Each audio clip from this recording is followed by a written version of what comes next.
You'll pardon me, my allergies have attacked over the last couple days, so sorry if my congestion, if hearing someone with nasal congestion speak grosses you out or offends you.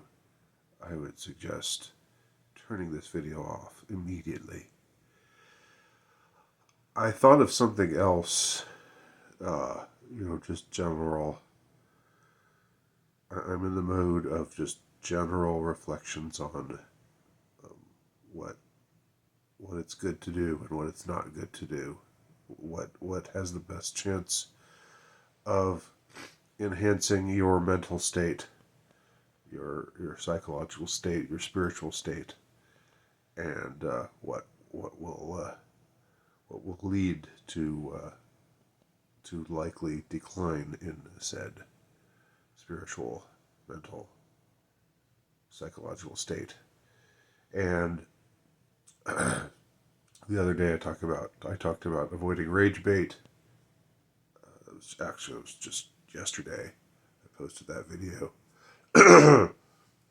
Today I wanted to talk about why I think it's important not to not to act bitter. And when I say it's important not to act bitter, I mean that as far as being bitter, it's sometimes hard to avoid uh, because a lot of us have had experiences that make us bitter, and for good reason we get screwed over or we get shafted or whatever. Something happens to us that's unfair, and it's if you don't react with anger and some bitterness to that, then you aren't really human. But I think that it is good not to present oneself as bitter, and I think that I think there's at least something to be said for faking it until you make it, or not not faking it until you make it, because that's silly. But there's something to be said for how you when you behave a certain way, your mind follows your behavior, and so if you can behave in a way that transcends your bitterness, even if you still feel your bitterness, then I think that helps your mind get through it. Whereas if you just give full vent to your bitterness, then that just makes it makes you even more bitter. And why shouldn't you be bitter? Or why am I saying it's good not to be bitter? Well, for your sake, not for anyone else's sake, because uh, bitter people aren't happy. I mean, it stands to reason. It needn't really even be explained. So a good manner of self care, if you will, is is training yourself to behave in a way where you aren't bitter, and when you behave in a way that isn't bitter, then your mind has a way of following your behavior, uh, and decreasing your sense of unhappiness, of just overall uh, unhappiness with your life or with the world or what have you. Another reason it's good not to be bitter is uh, this is more pragmatic, or this is more about your, if you will, this is more about PR. But how you present yourself is important insofar as you don't want people to dismiss you. You don't want to give people the excuse to dismiss you. Um, and what I've seen, what I've observed, is that it is it's not this isn't fair. This isn't right. Uh, it shouldn't be this way. But nevertheless, what I have observed is that people who exhibit bitterness, even if it's bitterness that ought to be uh, that ought to be seen as understandable, and people ought to sympathize. More often than not, people see bitterness as a reason to be dismissive of a person. If a person exhibits bitterness, it's easy to just say, oh well, he's just bitter. He's just crotchety. He's just, well, they don't call you crotchety unless you have some age on you. Um, but you know, it's like you can become this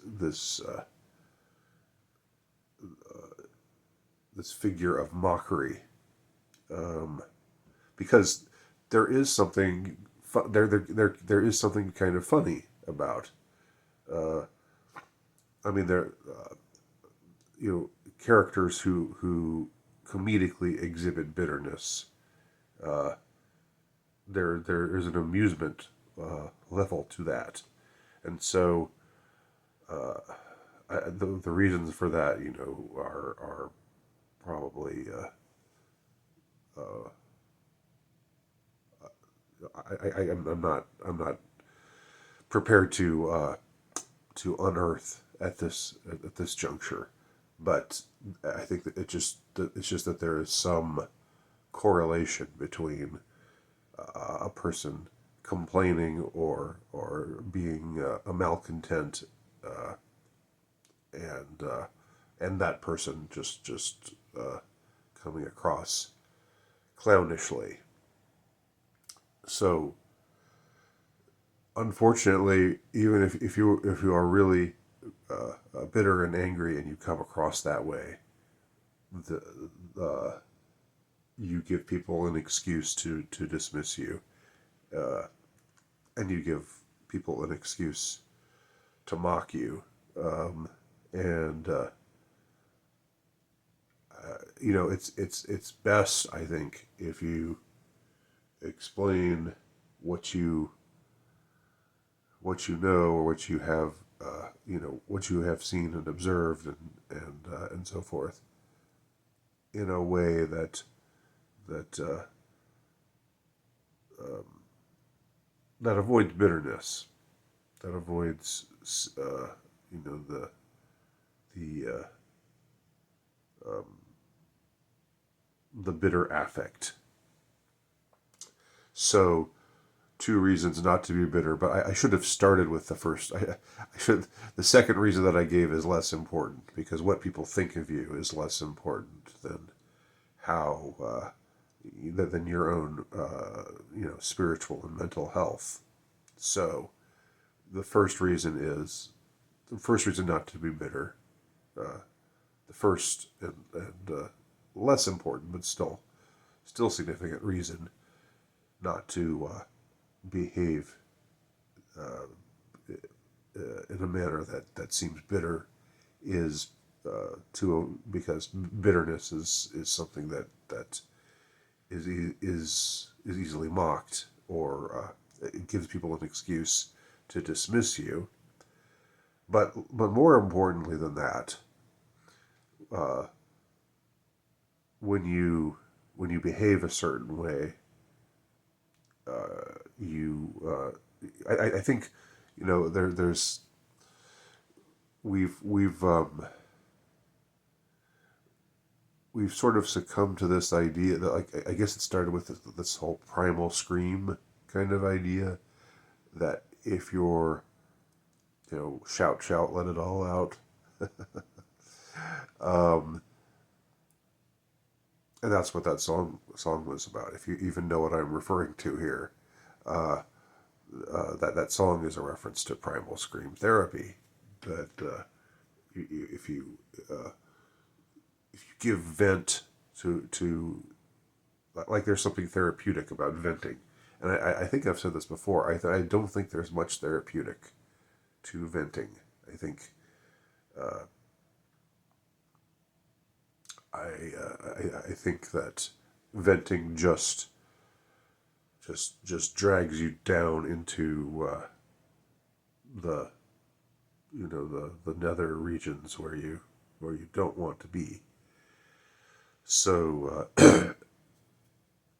so I don't know. It's not a question of repressing uh, as much as it is of refining. I just made that up. So congratulate me for being so verbally dexterous, so linguistically nimble. Uh, but I think that where you are, where you regulate yourself, and where you mentally put yourself, the rest of you will follow along, will follow that lead.